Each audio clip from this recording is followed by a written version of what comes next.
Podcast. My name is Vlad. I'm your host of EGN Podcast. Today, as you can see, we are going to see with the AI the information that was learned from the RFK. Why I'm saying RFK is JFK. JFK files that were recently released, and that was one of the promises of the current administration in the United States. So they kept their word, but the question is, what did we learn from those files? So that's what we are going to talk about with the Perplexity Pro AI voice mode. It's a good AI, it's a good version. If you want to try it out yourself, try it and click the link in the bio to have a look. There is a discount that you can get from it. So without further ado, let's get into it. I'm going to talk to my friend here, AI. Hey there. Hey there. How's it going? It's going very well. So let me read first as the overview of those documents that were released for the JFK files, and then you can hop in. So the National Archives and Records Administration made public more than 63,000 pages of previously classified materials following an executive order from President Donald Trump. The initial release contained 1,123 documents comprising approximately 32,000 pages, followed by a subsequent release of 1,059 documents comprising 31,400 additional pages. This disclosure represents the culmination of decades-long process to release all government records related to Kennedy's assassination.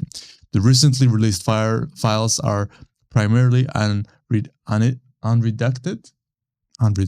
okay, versions of documents and had been previously available, but with certain portions blacked out due to national security concerns. While Trump had indicated there would be no reductions, some documents still appear to contain obscure sections.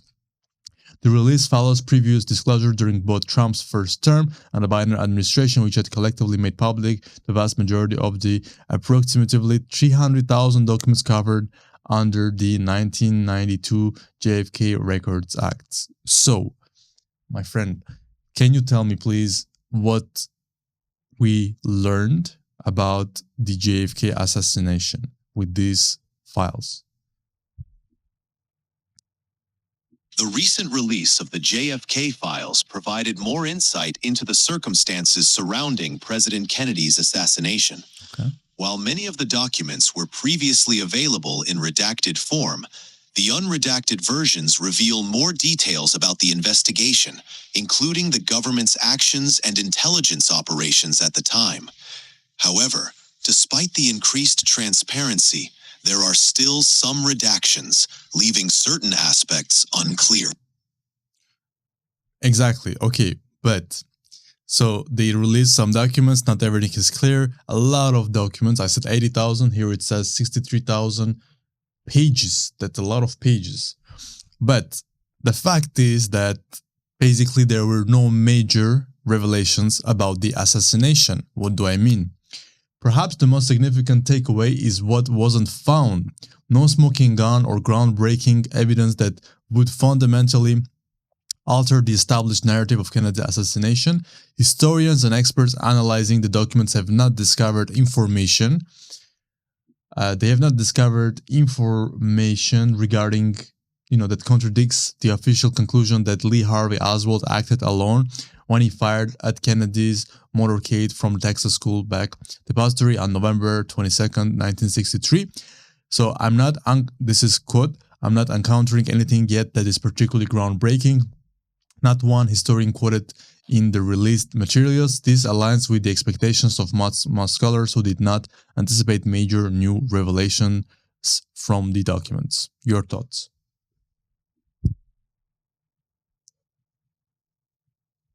That's right. The recent release of the JFK files didn't reveal any groundbreaking evidence to fundamentally alter the established narrative that Lee Harvey Oswald acted alone.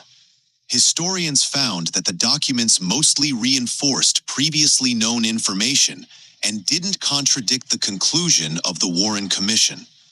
So, while the release added more context and details, it didn't change the fundamental understanding of the assassination. But it does give an insight on Mr. Oswald, meaning it says here, the newly released documents provide additional insight into the CIA's extensive monitoring of Lee Harvey Oswald prior to the assassination. According to Jefferson Morley, a former Washington Post reporter and editor of the JFK fact blog, he was of significant interest to the CIA well before the assassination, and the depth of the interest has become more apparent through these documents. Several pages detail how the CIA conducted surveillance operations, particularly in Mexico City, when Oswald had visited Soviet and Cuban diplomatic faculties in the months before the assassination. The documents reveal technical specifics about telephone tapping operations conducted between December 1962 and January 1963 to monitor communications at these faculties. So, but that maybe for people who don't know, and myself included, I'm not, very well versed in this. Who was Mr. Oswald?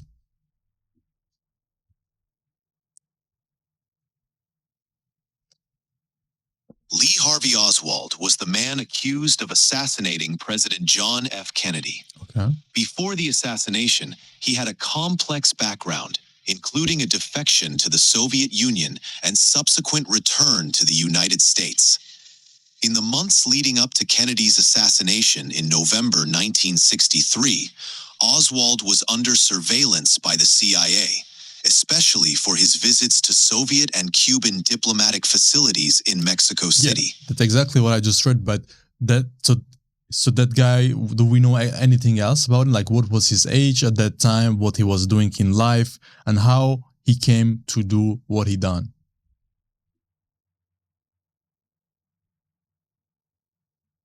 Lee Harvey Oswald was born on October 18, 1939. So he was 24 years old at the time of President Kennedy's assassination. He had a complex background, having served in the U.S. Marine Corps before defecting to the Soviet Union in 1959. Oswald returned to the United States in 1962. He was known for his Marxist beliefs and had a history of being dissatisfied with his life in America. His motivations for assassinating President Kennedy remain a topic of debate, but his actions on November 22, 1963, led to his arrest and subsequent murder 2 days later while in police custody. He will never be identified after Kennedy was assassinated. What do you mean he will never be identified after Kennedy was assassinated? I misspoke there. What I meant to say is that Oswald was arrested after Kennedy's assassination, but was killed 2 days later by nightclub owner Jack Ruby while in police custody. This happened before Oswald could stand trial, which fueled various conspiracy theories. So he got arrested, and after a few weeks, you said he got killed in the prison by another person. Not quite. Lee Harvey Oswald was arrested on the same day as President Kennedy's assassination, November 22nd, 1963. He was then killed 2 days later, on November 24th, 1963, by Jack Ruby, a nightclub owner, while being transferred from the city jail to the county jail. So it wasn't after a few weeks, and it didn't happen in prison, but rather as he was being moved by law enforcement. So, like they attacked his the convoy that was going to prison?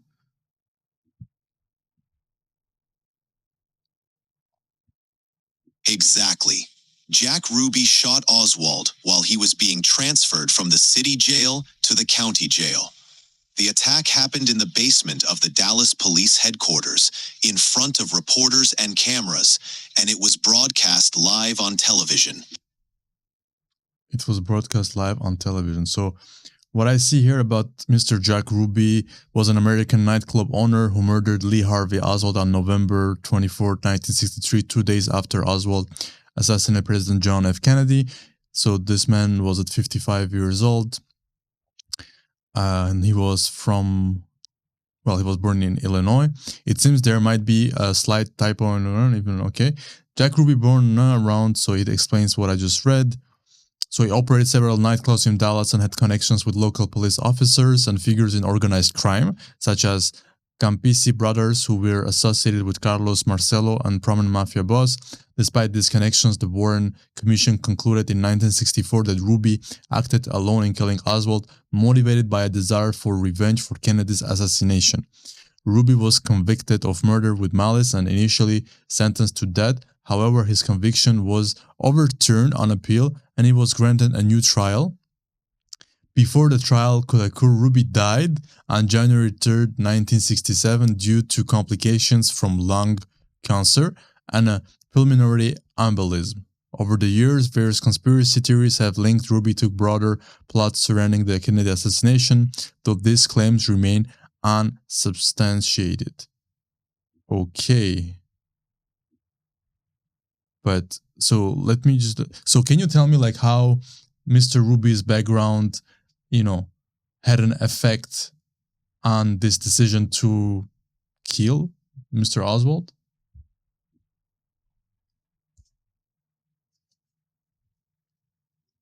Jack Ruby's background, particularly his connections to the criminal underworld and his role as a nightclub owner, has fueled various conspiracy theories about his motives for killing Lee Harvey Oswald.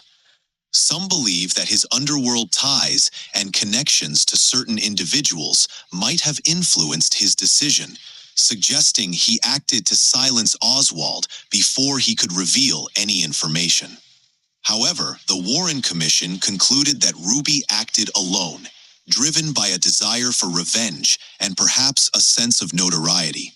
Ruby's actions and connections remain a subject of speculation, but concrete evidence linking him to a larger conspiracy has not been substantiated. But how exactly did, he just attacked the car that was transporting him, Oswald?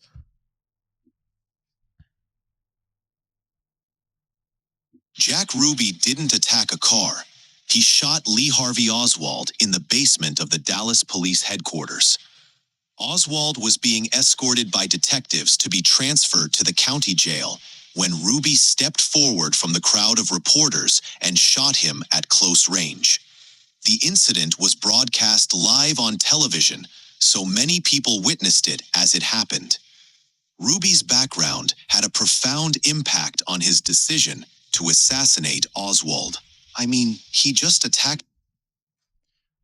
Okay, so I'm just gonna search for it to see exactly what happened that time. So November 24th, 2 days later, the basement of Dallas Police Headquarters.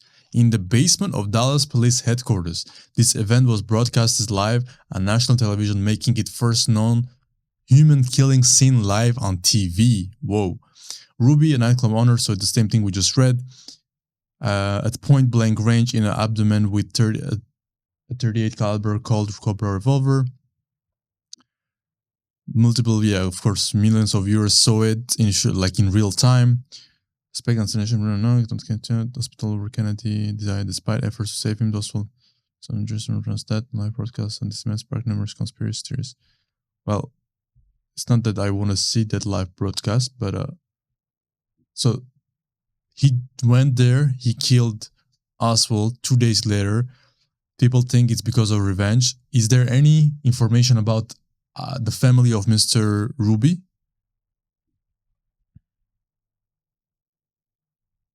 Jack Ruby's family background has been documented, but it doesn't offer a clear explanation for his actions. He was born Jacob Rubenstein in Chicago to Jewish parents and later changed his name to Jack Ruby.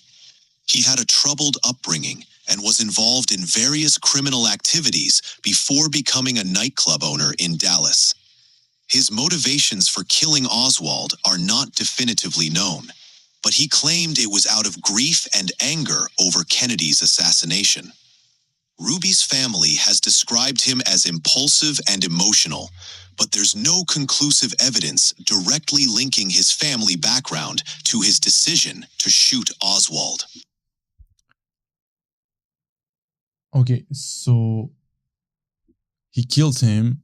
We don't know exactly what are the reasons, except maybe he wanted to take revenge. So we had no idea why Oswald did it, because he wasn't able to give his testimony in front of a judge or anything like that. Do we know if Oswald spoke with somebody during those 2 days?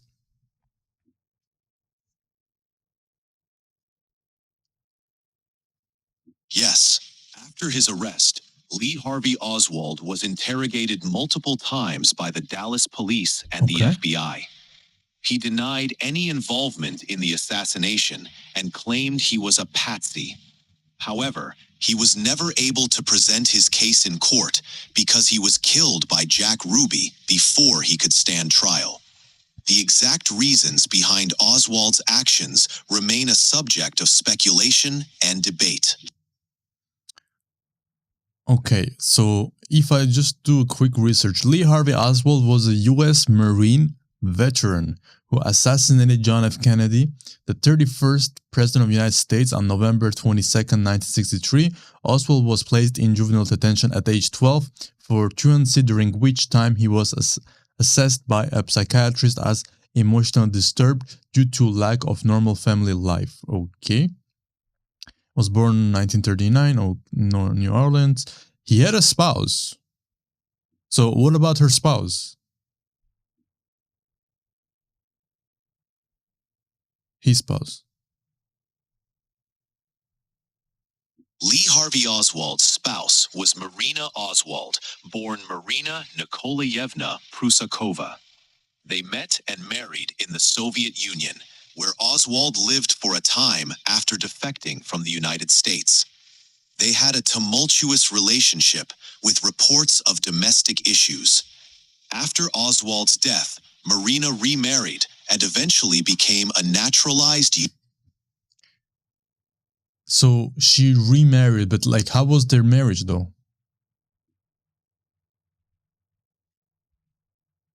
Lee Harvey Oswald and Marina's marriage was strained, marked by financial difficulties and domestic tensions.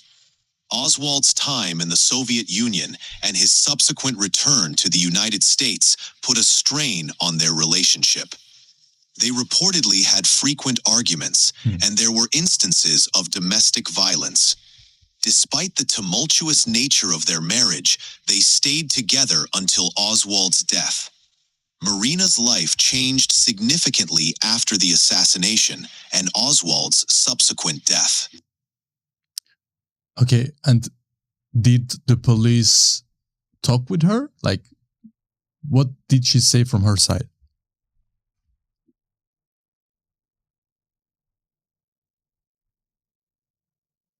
Marina Oswald was questioned extensively by law enforcement after her husband's arrest.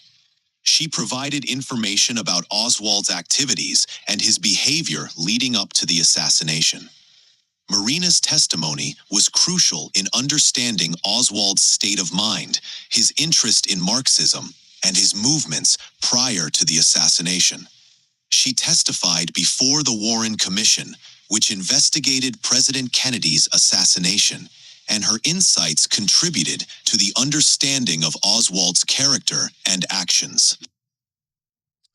And what happened after? Like, did she live until the old age, or something happened to her?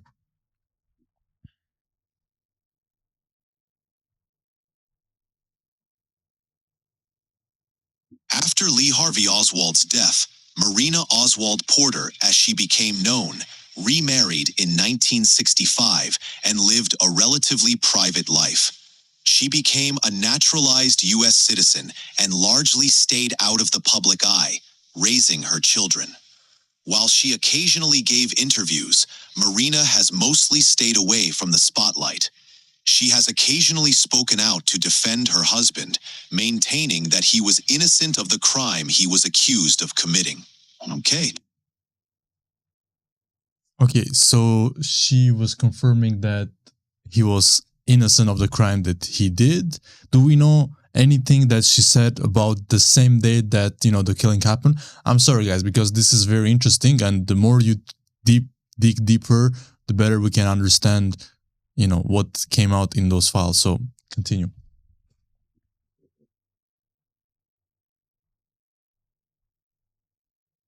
So do we know? Marina Oswald Porter has given various accounts over the years regarding Lee Harvey Oswald's behavior and actions leading up to the assassination.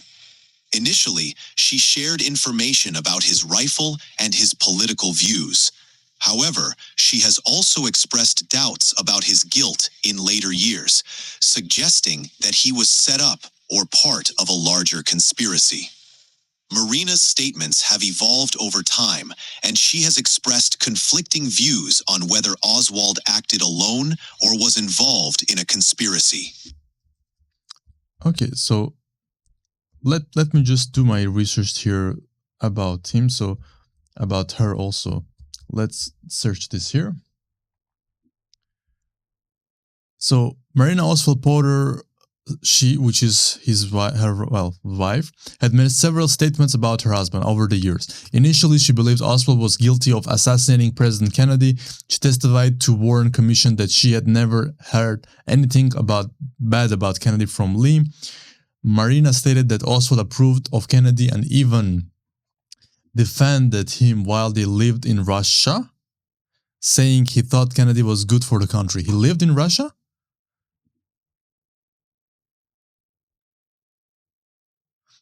So That's correct. Marina Oswald Porter initially cooperated with the authorities, providing testimony to the Warren Commission. She mentioned that Lee Harvey Oswald had expressed approval of President Kennedy while they lived in Russia, stating that he thought Kennedy was good for the country. However, over the years, her statements and beliefs about her husband's involvement have evolved. Yes. So, but can you tell me, like, they lived in Russia? When did they live in Russia?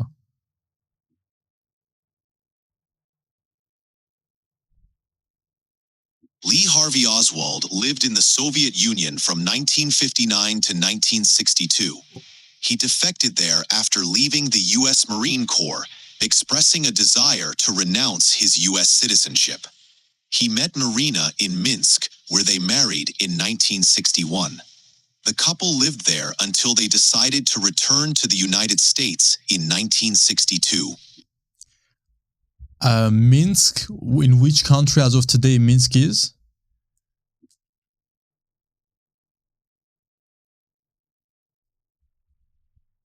Minsk is the capital city of Belarus. Okay. During the time Lee Harvey Oswald lived there, it was part of the Soviet Union. So let me get this straight. So this person was in U.S. Marines. He was born 1939. So basically when the Second World War started, when it's finished, he was, maybe 15 years old, something like that, even less. And then at the age of 24, so he did what he did. But between that, so he went and he became a Marine, and he was a Marine, right? So he did that. He had a rough upbringing, let's say, from what I, read here. They had a difficult relationship with his wife. But once he came back from the Marines, he decided to give up his citizenship. Why did he decide to give up his citizenship? Lee Harvey Oswald became disillusioned with the United States and embraced Marxism, which influenced his decision to defect to the Soviet Union. He believed that the Soviet system was more aligned with his ideological beliefs. In 1959, he traveled to the Soviet Union and announced his intention to renounce his U.S. citizenship, although he never formally completed the process. His time in the Soviet Union was driven by his desire to find a society that matched his political and economic ideals. But how did he come to think that way? Because he was a U.S. Marine protecting United States. So what happened in his life that bring him that ideology of Marxism?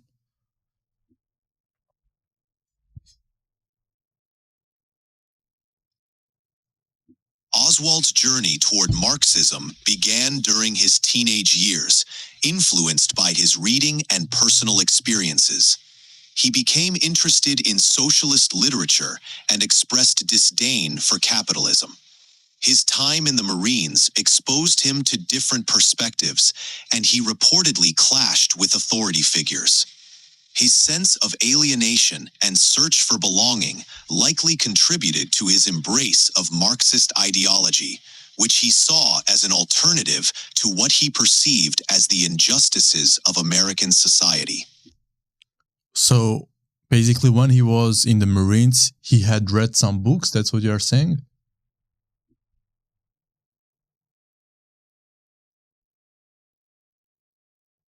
Yes, that's correct.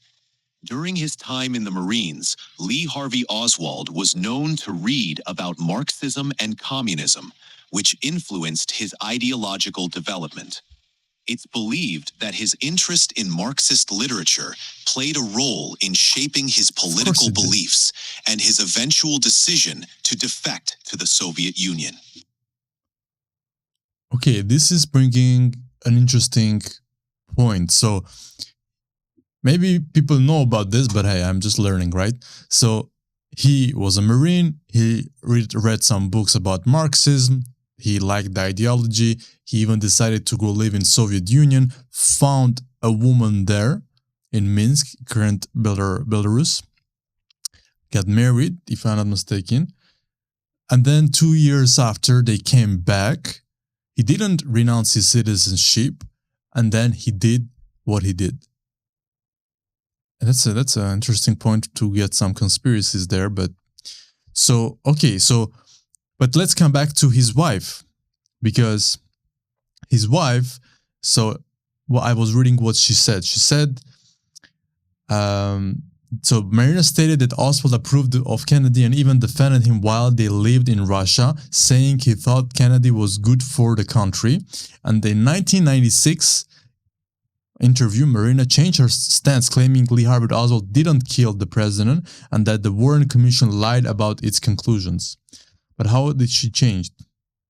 Because initially, she believed Oswald was guilty of assassinating President Kennedy. She testified to Warren Commission that she had never heard anything bad about Kennedy from Lee. But she said he was guilty of killing initially. But then she changed in 1996, 30 years after almost. And then she described her marriage to Oswald as a sad life and a quite difficult marriage. Marina has expressed feelings of guilt and a desire to prove herself worthy of the United States after the assassination. In 1933 interview, she firmly stated he definitely did not fire the shots. She recalled that Oswald developed a second personality, though details of this statement are limited. Over time, Marina's statements about her husband have evolved from believing in his guilt to advocating for his innocence, reflecting the complex and changing nature of her perspective on these events. But again, so we know that he liked communism, Marxism. He went to Soviet Union. He then came back. Was JFK against Soviet Union? Did he had any bad policies, discourse against, what Oswald believed?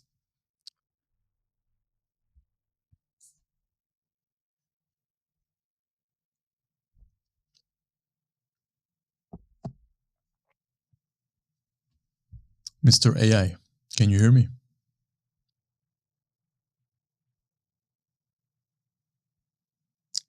I think my AI is sleeping.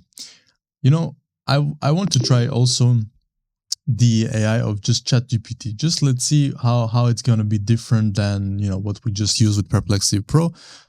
If it's good, I'm not against it to try it out. So let's go here. Hey there. Hey there. How's it going? It's going good. So I'm just going to recapitulate what I just mentioned, and I want to have some information from you. So we just said that Mr. Oswald, who killed John F. Kennedy in 1916s, he killed him But before that, he went to Soviet Union for 2 years where he met his wife. So he was married, let's say, if I'm not mistaken, for 2 years in Minsk they met. And then he came back. He wanted to renounce his US citizenship. He didn't do it. He was Marxist. He loved those ideologies. Now the question is, what did John F. Kennedy had against Soviet Union, against Marxism, that could have prompted Oswald to do what he did? The relationship between the United States and the Soviet Union during Kennedy's presidency was quite tense, primarily due to the Cold War. Kennedy was a strong advocate of containing the spread of communism and opposing Soviet influence globally. This included events like the Cuban Missile Crisis and the broader efforts to prevent the spread of communist ideology. Lee Harvey Oswald's motivations are still debated among historians. It's believed that Oswald had strong pro-communist and anti-American sentiments, which may have been influenced by his time in the Soviet Union. However, it's not entirely clear if he was directly motivated by Kennedy's policies. Often, personal motivations and broader political contexts are intertwined in such complex historical events. I agree because, we can read it here. It says, Oswald embraced Marxist ideology, that we know that, left-wing politics from a young age. He defected to Soviet Union, that we just read also. So he saw himself as a revolutionary and wanted to further the cause of communism. Oswald had a strong interest in Cuba and his revolution, viewing it as an embodiment of his political ideals. He may have seen the assassination as an act of political warfare, potentially in retaliation for CIA plots against Fidel Castro. Okay. Psychological factors. Oswald's upbringing and personality played a crucial role in shaping his actions. He grew up as a misfit with poor parental guidance, which affected his moral development and ability to meet societal demands. Oswald had narcissistic tendencies and a desperate desire for recognition and fame. He was 24 years old. Let's not forget that part also. His political ideology served as a substitute for normal feelings and judgments maintained by persistent fantasies, personal grievance. Oswald's actions may have been partially motivated by personal frustrations. He felt relegated to a menial position in life and harbored resentment towards authority and society. Well, at the same time, if he likes Marxism, correct me if I'm wrong, but communist Marxism, you have the state who controls everything, right? Yes, you're right. In Marxist theory, the state plays a central role in the economy and society, aiming to eliminate class distinctions. In a Marxist-Leninist state, like the former Soviet Union, the government controlled major aspects of the economy and society to achieve a classless society. Oswald's attraction to Marxism and his identification with revolutionary causes might have aligned with his personal beliefs and his desire to challenge the status quo. His actions, influenced by a mix of personal grievances and political ideology, reflect how complex and multifaceted historical events and individual actions can be. Okay, and it says his failures to gain recognition and attention in various aspects of his life led to bitter disappointment, and he wanted the desire for significance. Okay, well, he wanted to become a cause célèbre. I think it's like Rosenberg's. The assassination may have been seen as the way to elevate himself as an important revolutionary figure. Okay. Yes, it seems like Oswald's actions were influenced by a combination of personal struggles and his political beliefs. The desire for recognition and significance can sometimes drive individuals to extreme actions, especially when they feel overlooked or frustrated. It's a tragic situation that highlights how personal and political factors can intertwine in significant historical events. For sure. Okay, so let me read some of the statements that he made to the Dallas Police Department and give me more details. So he said, I didn't shoot anybody and I'm just a patsy. When Oswald said, I'm just a patsy, he was claiming that he was being framed for the assassination and that he was not responsible for the crime. The term patsy suggests someone who is set up to take the blame for something they didn't do. There are a lot of theories and debates surrounding Oswald's statements and actions. Some people believe he might have been telling the truth, while others think he was trying to deflect responsibility or manipulate the situation. The details of his statements and the context in which they were made remain a topic of significant historical interest and analysis. But there are videos that shows that he did shot Mr. Kennedy, no? The official investigation by the Warren Commission concluded that Lee Harvey Oswald acted alone in assassinating President John F. Kennedy. Evidence, including ballistic tests and eyewitness accounts, indicated that Oswald fired the shots from the Texas Schoolbook Depository. There are indeed many conspiracy theories and debates about the assassination, with some suggesting that others were involved or that Oswald... I understand that, but do we have videos showing Oswald in the video doing the shooting? There are no videos that show Lee Harvey Oswald actually committing the assassination. The evidence for Oswald's involvement comes from eyewitness testimonies, forensic analysis, and other investigative methods, not from a video recording of the actual event.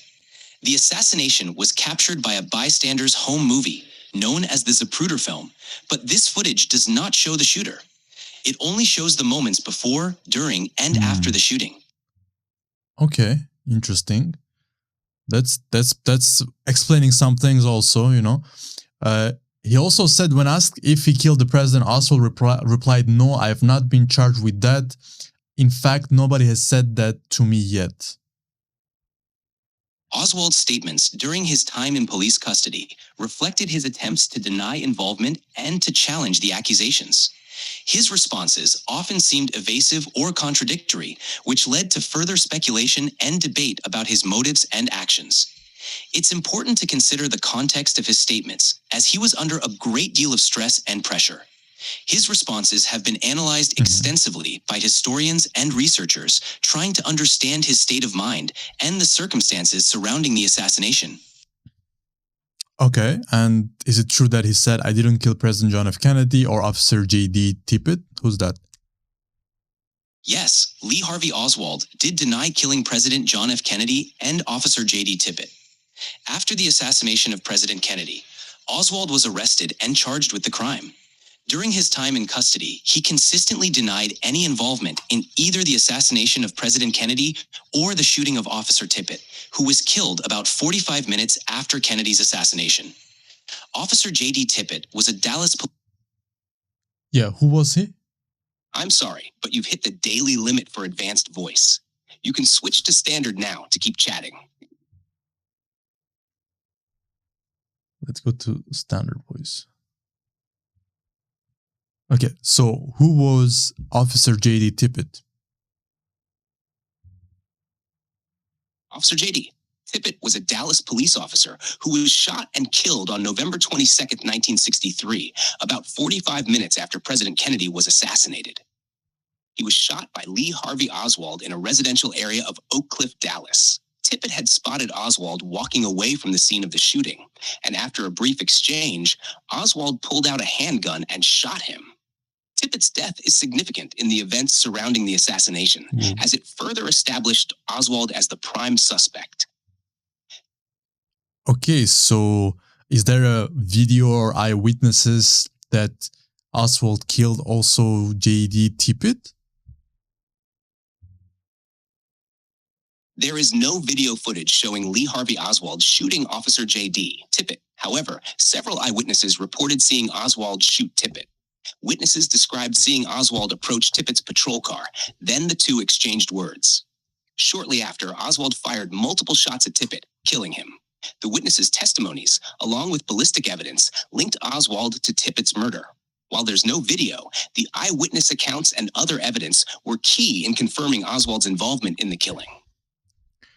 The people who are the eyewitnesses, like, do we have their names? Did they do any interviews? What's their background? Yes, several eyewitnesses saw the shooting of Officer J.D. Tippit. Their accounts helped establish Oswald's involvement. Some of the key witnesses included 1. William Scoggins. He was a taxi driver who witnessed Oswald walking away from Tippit's patrol car shortly after the shooting. He gave a description of Oswald to the police. Scoggins later provided an interview with the media, confirming his identification of Oswald. 2. She was a woman who was standing near the scene of the shooting. She reported seeing a man, later identified as Oswald, walking away from Tippett's car immediately after the shooting. 3. Helen and Roy Truly. They were working at the Texas School Book Depository and had seen Oswald leaving the building shortly after the assassination of Kennedy and before the murder of Tippett. They later identified him in a lineup, confirming that he was the person they saw. 4. Other eyewitnesses. There were a few others who were in the area at the time of the shooting. Their accounts varied, but most reported seeing a man matching Oswald's description near the scene of Tippett's murder. Some even claimed they saw Oswald shoot Tippett. As for their backgrounds, most were ordinary citizens with no criminal history. Many of them cooperated with the police and gave testimony in the investigation. Some also participated in interviews later with the media. Their eyewitness testimony was crucial in connecting Oswald to the murder, even though... But what is one thing all the eyewitnesses have in common?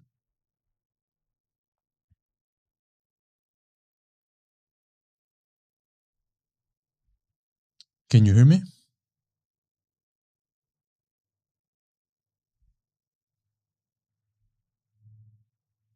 Hey.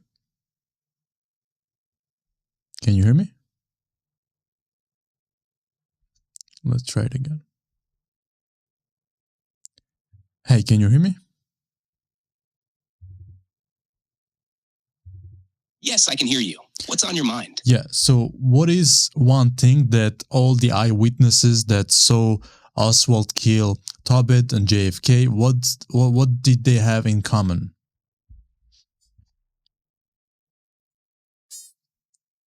One thing all the eyewitnesses who saw Oswald involved in the killings of both Officer Tippett and President Kennedy had in common was that they all described Oswald as looking very similar, especially in terms of his physical appearance and clothing. They consistently identified him as the man they saw near the scenes of both shootings. Despite variations in other details, the general description of Oswald, his height, build, and facial features, was notably consistent across witness testimonies. This consistent identification played a major role in linking him to both crimes, even without direct video evidence of the murders themselves. Okay, other things that he said, my name is Lee Harvey Oswald. I work at Texas School Book Depository Building. I was present in the Texas School Book Depository Building. I have been employed there since October. My usual place of work is on the first floor. When I left the Texas School Book Depository, I went to my room where I changed my trousers, got a pistol, and went to a picture show. The only package I brought to work was my lunch. I will not sign the fingerprint card until I talk to my attorney. What are you trying to prove with this paraffin test? That I fired a gun? You are wasting your time. I don't know anything about what you are accusing me. Regarding his arraignment, Oswald stated, I protested at that time that I was not allowed legal representation during that very short and sweet hearing. I really don't know what the situation is about. So Oswald consistently denied involvement in the assassination and shooting of Officer Tippett, claimed he did not own a rifle, and asserted his right to legal representation throughout the interrogations. Did he have a gun with him when he was arrested?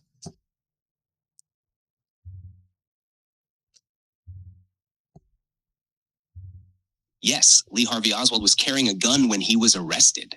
After being apprehended in a movie theater, he had a .38 caliber revolver in his possession. Oswald pulled the gun on the arresting officers when they tried to take him into custody, but he was quickly subdued.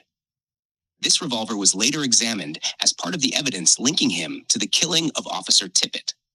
During his time in custody, Oswald repeatedly denied having anything to do with the assassination of President Kennedy or the shooting of Officer Tippett, and he claimed the revolver was for personal protection. And they found that revolver matches the bullets? Yes, the .38 caliber revolver that Oswald had when he was arrested was matched to the bullets used to kill Officer Tippett. Ballistics tests confirmed that the bullets recovered from Tippett's body, as well as the shell casings found at the scene, were fired from the revolver Oswald had in his possession at the time of his arrest. This further solidified the connection between Oswald and Tippett's murder. And is it true that CIA had an eye on him even before that event? Yes, it's true that the CIA had some interest in Lee Harvey Oswald prior to the assassination of President Kennedy. Oswald had a history of associations that attracted attention from intelligence agencies, particularly because of his time spent in the Soviet Union and his pro-communist views. Before the assassination, the CIA had monitored Oswald for several reasons. 1. Defection to the Soviet Union. In 1959, Oswald defected to the Soviet Union, where he lived for nearly 3 years before returning to the United States in 1962. Okay. His defection and subsequent... Let's count. Well, so now we know a little bit more about this person and the background and the story about this thing. Now, let's come back to the files that were released. So here it says, so in terms of the CIA, there are some things that were also discovered. So the documents shed light on the CIA's operational practices during the Cold War era. The Schlesinger memo referenced in several reports revealed that some of the President Kennedy's closest associates harbored distrust toward the CIA and were skeptical of its motives. Newly declassified portion of the document also revealed details about the CIA's foreign presence, including the number of CIA sources in countries such as Australia and Chile. This information provides valuable historical context about American intelligence, during the critical period of Cold War. Other information, anti-Castro operations. So some documents detailed CIA operations aimed at potentially overthrowing Cuban leader Fidel Castro. Well, that we already knew about that. 1964 document indicated that 2 of intelligence assets discussed potentially assassinating Castro under the administration of President Lyndon Johnson. According to the document, the CIA was formally in favor of such a plan, but it was shelved due to opposition of Attorney General Robert F. Kennedy. Interesting. Just a quick question. Robert F. Kennedy was killed also?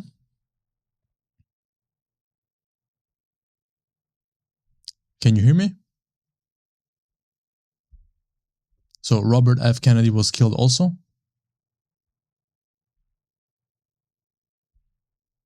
Was Robert F. Kennedy killed also? Yeah, I think sometimes the AI works, sometimes it doesn't. So was Robert F. Kennedy killed also? Yes, Robert F. Kennedy, the younger brother of President John F. Kennedy, was assassinated on June 5, 1968. He was shot shortly after delivering a victory speech in Los Angeles, California, after winning the California primary for the 1968 Democratic presidential nomination. And RFK was shot by Sirhan Sirhan, a 24-year-old Palestinian Arab who claimed to be angry about Kennedy's pro-Israel stance. Sirhan shot Kennedy at... Interesting. Well, that's another story, right? We won't go there right now. Another previously released document detailed RFK being briefed on potential plans to kill Castro with a footnote indicating RFK asked to be told before the CIA works with the mafia again. These revelations provide additional context about the complex relationship between Kennedy administration and covert operations against Cuba. And by the way, this is there is a lot of sources here. It's not like Wikipedia or anything. There's ABC News, some things written by David Brennan, but you can do your research from your side. There are some sources for this, and it's coming from the files. There is also the KGB assessment. So an interesting detail revealed in documents concerned the Soviet intelligence agency assessment of Oswald. According to the files, the KGB considered Lee Harvey Oswald to be a poor shot. I don't know what they mean by that. This assessment is particularly noteworthy given Oswald's role as Kennedy's assassin and his background as a former US Marine who had defected to the Soviet Union at one point. We just read that about that. Document on RFK and MLK assassinations. The release included 77 documents regarding Robert F. Kennedy, totaling about 2,500 pages. Most of this material is related to his activities as Attorney General and Senator rather than his assassination. Again, most of his documents related to his activities as Attorney General and Senator rather than his assassination. Additionally, some documents related to Martin Luther King were included in the release. True initial reviews did not indicate significant new information about his assassination. This broader scope aligns with Trump's executive order, which also mandate the release of files associated with assassination of RFK and MLK, both of whom were killed in 1968. Okay, well, it gives an idea. This gives an idea, but doesn't really give any specific details. Some polls indicate that 20% of respondents believe that Oswald conspired with the U.S. government to kill Kennedy, while 16% thought he collaborated with the CIA. As historian Barrett noted, whenever an assassination occurs, debates and conspiracy theories will inevitably arise. This will persist regardless of this or any other documents. Questions that still remain. While the release represents significant progress toward transparency, some questions remain about whether all relevant documents have been made public. Jefferson Morley indicated that approximately 1/3 of redacted JFK documents held by archives are not accessible, but 2/3 of the promised files and certain IRS and FBI records remain unreleased. The National Archives noted that some information might still be withheld due to legal reasons or tax return confidentiality. Okay. Additionally, as records continue to be digitized, more documents may become available online in the future. And can you tell me, please, were there any information about Israel? Were there any information about China, other countries, CIA, mafia? Like, give me a briefing about that.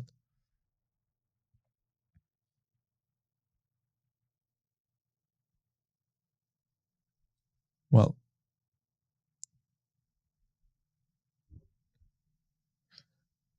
technical problems. So, we just read about the JFK files that were released in March 2025.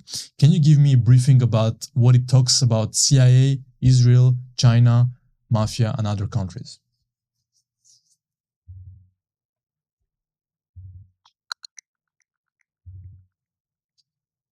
The recently released JFK files shed new light on the CIA's operations, revealing their involvement with criminal syndicates and interactions between CIA-backed Cuban exiles and Lee Harvey Oswald.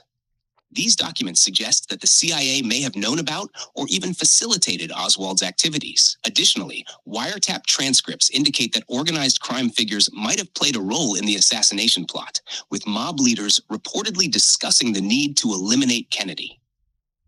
However, the files do not provide definitive evidence of a conspiracy involving Israel, China, or other countries in the assassination. Okay. So, if I summarize, because that's what we got from It seems like the JFK files that were released in... It's good. So, if I summarize, basically we got a lot of documents, not full of it. A lot of those documents are just information about in general, not specifically to the assassination. But it was interesting to go deeper into the history of that person, the wife. But we didn't even go, you can go 10 levels deeper, even more further. But I'm actually interested to do even an episode about JFK just to learn about him and go deeper and deeper with the AI and everything we can use to get the information clearer and, with valuable sources. Now, did we learn something new? I guess so. We learned that, CIA had an eye on him. We'll learn about the other different presence there. Now, this AI didn't give me extra information about the mafia connections or Russia or China or Israel, but some information is there also regarding that. You can do that part from your side. Now, what can I say about this thing? If the CIA is really the one that took care of that because they were against Kennedy, because Kennedy was against some of the things that the deep state wanted to do, then hey, do they need to close the CIA fully? No, because if one organization doesn't work, doesn't mean the whole organization must be closed. It's just question of cleaning up, having authority there that are keeping those people accountable, putting people in jail who are proven to be guilty, and having control over those things, which can be hard because, again, it comes down to power. It comes down to power, and people who have the power might not be the people who we think they are, who have the power. With that being said, please let me know in the comment section what you think about this. What are your thoughts? Which type of content would you like to see, or subject you would like to see in the next videos? So if you like this type of content, like, subscribe, and share, and I will see you in the next video. Take care. Bye-bye. Bye-bye.